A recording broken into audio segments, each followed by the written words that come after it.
आप देख रहे हैं न्यूज यूपी 95 खबरों का सिलसिला चलता रहेगा। नमस्कार, स्वागत है आपका न्यूज यूपी 95 के खास कार्यक्रम गुड मॉर्निंग महोबा में। और हमेशा की तरह स्टूडियो से हमारे साथ सारा समय से वरिष्ठ पत्रकार Rajesh Chaturvedi. Rajesh ji, good morning. Very good morning Sumit. 16 दिसंबर 2023 की प्रमुख ब्रेकिंग खबरों के साथ मैं आपसे रूबरू हूं आपके विशेष कार्यक्रम गुड मॉर्निंग महोबा में। तो राजेश जी, शुरुआत करते हैं जनपद की प्रमुख खबरों के साथ। बिल्कुल सुमित। अजनर पावर हाउस में तैनात प्राइवेट कर्मी 30 वर्षीय खज्जू की करंट की चपेट में आ जाने से दुखद मौत हो गई है। घटना से परिजनों का रो रो कर बुरा हाल है। उनका आरोप है कि उनका बेटा 4 साल से अजनर पावर हाउस में प्राइवेट कर्मी के रूप में काम कर रहा था। शुक्रवार को विभागीय अधिकारियों और कर्मचारियों ने ढीले तारों को ठीक करने के लिए उसे खंभे पर चढ़ा दिया। तभी अचानक बिजली आपूर्ति आ जाने से वह करंट की चपेट में आ गया और उसकी मौत हो गई। परिजनों ने यह भी कहा है कि उसके बेटी की जान विभागीय लोगों की लापरवाही से गई है। बिना किसी सुरक्षा उपकरणों से उसे खंभे पर चढ़ा दिया गया, जिससे उसकी जान चली गई। घटना के बाद से मृतक का मोबाइल भी गायब है। परिजनों का कहना है कि जानबूझकर उसका मोबाइल गायब कर दिया गया है। वहीं मृतक की मां ने कहा है कि उसके 3 बच्चे हैं, परिवार को आर्थिक मदद की सख्त ज़रूरत है। वहीं विभागीय अधिकारियों का कहना है कि लाइनमैन के अलावा किसी को भी खंभे पर चढ़ने की इजाज़त नहीं है। इसकी जांच की जा रही है कि कर्मी बिना शटडाउन के खंभे पर कैसे चढ़ा। अधिकारियों ने यह भी कहा है कि मृतक के परिजनों को हर संभव आर्थिक मदद भी दिलाई जाएगी। सुमित। बिल्कुल राजेश जी, आर्थिक मदद मिलने से कहीं ना कहीं परिवार को एक संबल प्रदान तो होगा ही, परंतु कुछ सवाल भी उत्पन्न होते हैं कि ऐसा बताया जा रहा है कि सफाई कर्मी होने के ये जो व्यक्ति था बज्जू सफाई कर्मी था और ये किस तरीके से खंभे में चढ़ा, ये भी एक जांच का विषय है। और उसके साथ में राजेश जी, कहीं ना कहीं लापरवाही आमतौर पर जनपद में हर जगह देखने को मिलती है कि खंभों में बिना किसी सेफ्टी किट, बिना किसी उपकरण के जो लोग हैं, जो सफाई जो कार्यकर्ता हैं, इनके जो कार्य करने वाले किस तरीके से खंभे में चढ़कर कार्य कर रहे हैं, ये भी एक जांच का विषय है। क्योंकि आने वाले समय में इस तरीके की घटना न घटे तो इस पर भी विशेष ध्यान देने की जरूरत है राजेश जी। बिल्कुल सुमित। इस घटना की बात करें तो इसमें एक व्यक्ति की जान गई है, तो निश्चित रूप से किसी न किसी की लापरवाही से ही इसकी जान गई है। बिल्कुल राजेश जी, अगली खबर की ओर बढ़ते हैं। राजेश जी, शहर में जाम की असली वजह ऑटो व ई रिक्शा। आपको बता दें कि 1 साल पहले शहर के चारों ओर बनाए गए ऑटो स्टैंडों में नहीं खड़े होते वाहन। 2 तस्वीरें आपको दिखाना चाहेंगे। पहली तस्वीर परमानेंट तिराहे पर, जहां अवैध ऑटो स्टैंड बनाकर खड़े रहते हैं वाहन, आमतौर पर रोजाना देखने को मिलता है जाम जैसी स्थिति। और दूसरी तस्वीर है राजेश जी, रोडवेज प्राइवेट मार्ग पर सवारियां भरने के लिए दोनों साइड वाहन खड़े होने से बनी रहती जाम की स्थिति। आए दिन एम्बुलेंस तक वहाँ जाम में फंसी रहती है। जगह जगह अवैध स्टैंड संचालित होने से दिन में कई बार शहर में लगता है जाम। नगर पालिका ईओ का इस पर कहना है कि ऑटो स्टैंड का कार्य पूरा हो चुका है। जल्द ऑटो स्टैंड में ही जो ये वाहन खड़े होंगे। राजेश जी, लगातार आप भी इस चीज़ को रोजाना देखते होंगे कि किस तरीके से शहर में जाम की स्थिति बनी रहती है। बिल्कुल सुमित। बात हम ई रिक्शा की करें तो हमें ऐसा लगता है जैसे ई रिक्शा के लिए कोई कानून शहर में नहीं है। इस कदर इनकी संख्या जो बढ़ गई है और एक के पीछे 2-2 गाड़ियाँ ये लोग लगे रहते हैं, ओवरटेक करते हैं बिना किसी उसके, इनके ब्रेक लग जाते हैं।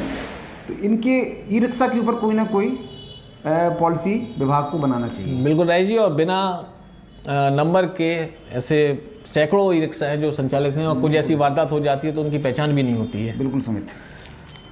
और किसान के घर से लाखों की नकदी हुई चोरी। चोरों ने किसान के घर को निशाना बनाते हुए सोने चांदी के आभूषण सहित 1,60,000 की नकदी पर हाथ साफ कर दिया है। पीड़ित किसान ने पुलिस को तहरीर देकर खुलासे की मांग की है। चोरी की है घटना महोबकंड थाना क्षेत्र के टोला पातर गांव में घटित हुई है। राजेश जी, 200 बच्चे करेंगे जनपद की ऐतिहासिक धरोहरों का भ्रमण। अपने जिले की पुरातत्व महत्व की धरोहरों से रूबरू होंगे बच्चे। आदेश हुआ जारी। परिषदीय विद्यालय के छात्र छात्राओं को अपने जनपद के ऐतिहासिक धरोहरों का भ्रमण कराया जाएगा। पहले 200 बच्चों को चयनित कर भ्रमण कराया जाएगा। प्रत्येक 20 बच्चों पर एक शिक्षक की ड्यूटी लगाई जाएगी।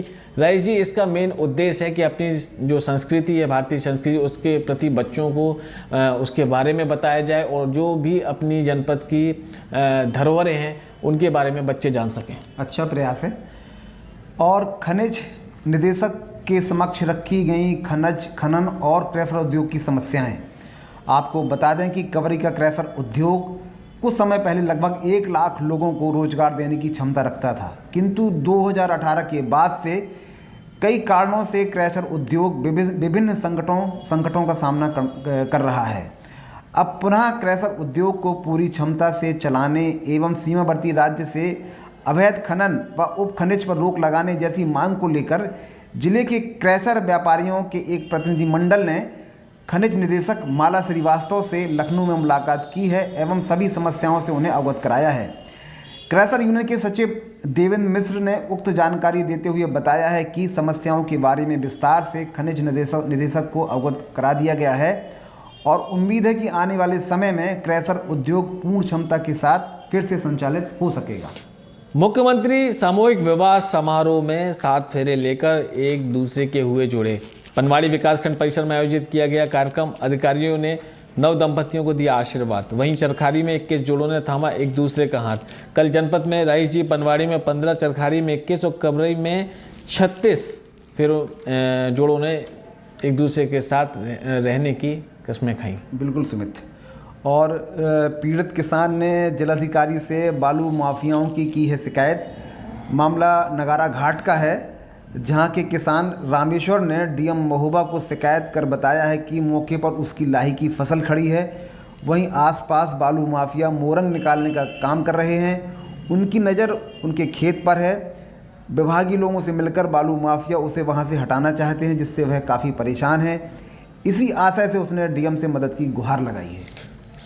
जी कलेक्ट्रेट सभागार में कल एक बैठक आयोजित की गई, जिसमें जिलाधिकारी महोबा ने संबंधित विभागों के अधिकारियों को शासन के निर्धारित कार्यों को लक्ष्य पूरा करने के निर्देश दिए हैं। बैठक में डीएम ने पालिका व नगर पंचायतों को दुकानों का एग्रीमेंट कराकर ही किराए पर देने का और लक्ष्य के सापेक्ष वसूली करने के निर्देश दिए हैं। तो राइस जी गुड मॉर्निंग महोबा में आज फिलहाल इतना ही। कल फिर मिलेंगे जनपद की प्रमुख खबरें और उनके विश्लेषण के साथ। जब तक आप सभी जुड़े रहे हमारी टीम के साथ। बिल्कुल, आपका आज का दिन शुभ हो।